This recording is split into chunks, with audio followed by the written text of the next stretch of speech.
சற்று முன் வெளியான தகவல், பாமாயில் வாங்கிட்டீங்களா, ரேஷனில் இனி இந்த பொருளும் கிடையாது. அது என்னன்னு சொல்ல பார்க்க போகிறோம். நீங்கள் நம்ம சேனலை சப்ஸ்கிரைப் பண்ணாமல் இருந்தீங்கன்னா மறக்காமல் சப்ஸ்கிரைப் பண்ணிக்கோங்க.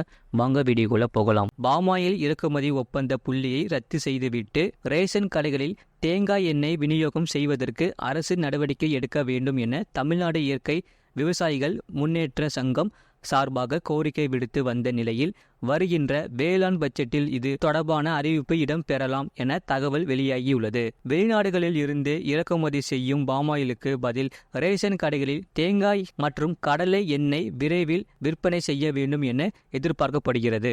அட்டைதாரர்களின் வீட்டிற்கு சென்று கைரேகை பதிவு செய்யும் பணியை ஊழியர்கள் முடிக்க வேண்டும் எனவும் தமிழக அரசின் சார்பில் ரேஷன் கடை பணியாளர்களுக்கு அறிவுறுத்தப்பட்டுள்ளது. இது தொடர்பான தமிழ்நாடு உணவுப் பொருள் வழங்கல் துறை வெளியிட்டுள்ள செய்திக்குறிப்பில், தமிழ்நாட்டில் உள்ள ரேஷன் கடைகளில் அத்தியாவசிய பொருட்கள் பெறும் பணியாளர்களின் குடும்ப உறுப்பினரது விரல் ரேகை வைக்கப்படும் போது ஆவணங்கள் ஏதும் கேட்கக்கூடாது.